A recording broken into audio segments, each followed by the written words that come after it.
भारतीय संविधान के निर्माता और भारत रत्न भीमराव अंबेडकर 135वें जयंती के अवसर पर राजधानी रांची के डोरंडा स्थित अंबेडकर चौक पर एक गरिमामय कार्यक्रम का आयोजन किया गया।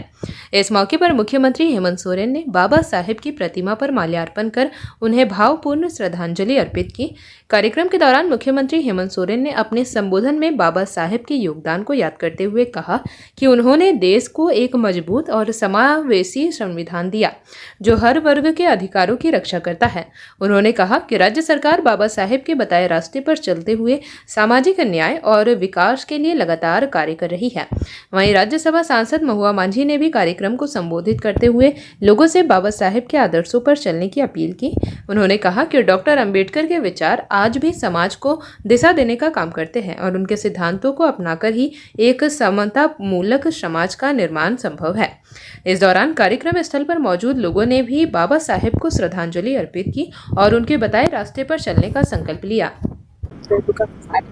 लगभग 135 साल के हो गए हमारे ये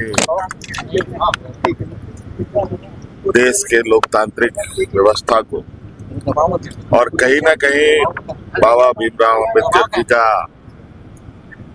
जो योगदान है वो योगदान किसी से ना छुपा है ना छुपेगा। और शायद इनकी इस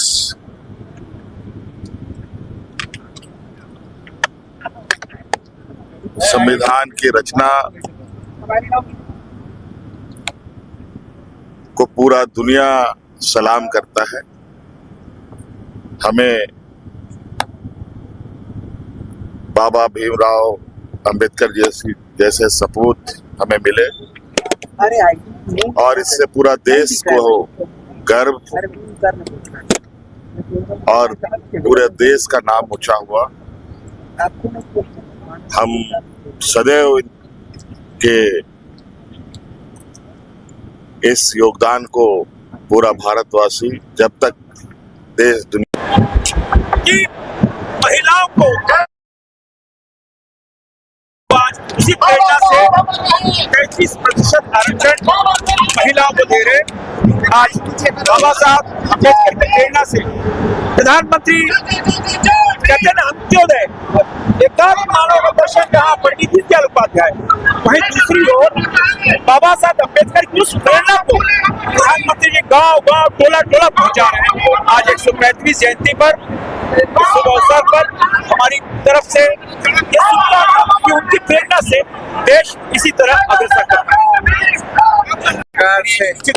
देश के संविधान की रचना की और हमारे प्रारूप समिति के वो अध्यक्ष भी रहे संविधान में। हम ऐसा मानते हैं कि वास्तव में उनका योगदान पूरे विश्व में अतुलनीय था और इसलिए वास्तव में हमारे देश के संविधान को, हमारे देश की व्यवस्था को दुनिया भर के देश के लोग मानते हैं और उसको समझने का काम करते हैं।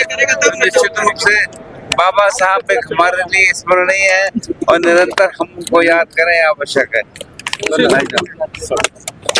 देखिए, आज बाबा साहब की 135वीं जन्म जयंती है। इस अवसर पर पूरा भारतवर्ष बाबा साहब की जयंती को मना रहा है और आप सभी मीडिया बंधुओं के माध्यम से मैं पूरे भारतवर्ष के तमाम नागरिकों को मैं बाबा साहब जी की 135वीं जयंती की हार्दिक बधाई देता, शुभकामना देता हूं और सभी से अपील करता हूं कि बाबा साहब द्वारा दिए गए संविधान के तहत और हम विकसित भारत को कैसे और आगे बढ़ाएं, उस पर काम करें। हम आपसी भाईचारे को बढ़ाएं। भेदभाव बहुत कम हुआ है लेकिन पूरी तरह से मिटा नहीं है।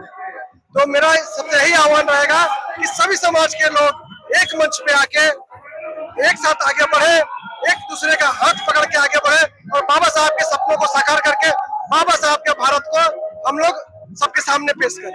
बहुत बहुत धन्यवाद। प्रदीप रवि, झारखंड प्रदेश रविदास महासभा, रांची, झारखंड। बाबा साहब का जयंती बताए गए संविधान के अनुसार देश चल रहा है। देखिए, अभी जो है ना बाबा साहब का संविधान के हिसाब से अभी सही समझ चल रहा है। इससे पहले जब 48 के बाद से तब से बाबा संविधान का धजिया उड़ा गया था। कांग्रेस का बाबा साहब को कई बार अपमान करने का काम किया गया था, लेकिन समझिए तो सही समय से भी 2014 से बाबा साहब के संविधान के तहत इस देश में जितने भी कार्यक्रम और जितने भी योजना बन रही है, जितना भी सरकार काम हो रहा है, वो अभी उसके धरातल से सही उतर रहा है और सही रास्ते में हम लोग जा रहे हैं। तो पहले अरे बाबा साहब एक तरफ, उनके संविधान एक तरफ, पर इन लोग आज भी देखिएगा संसद भवन में लोग नकली किताब लेकर बाबा साहब को हवा में उड़ाते चलते हैं, लेकिन अब वो सब नहीं चलेगा। जनता अब समझ गए हैं, लोग जागरूक हो चुके हैं, अब इन लोगों का कभी चलेगा नहीं। बाबा साहब का जो संविधान है उसके तहत इस देश चलेगा और बाबा साहब का जयंती उसके लिए हम लोग मना रहे हैं। इनको बाबा साहब उमर रहे हैं, ये कहते हुए आज हम लोग सभी कोई देशवासियों को बाबा साहब का जेपी भारत लाइव, भारत की बात जेपी के साथ। वीडियो को लाइक करें, शेयर करें और चैनल को सब्सक्राइब करें।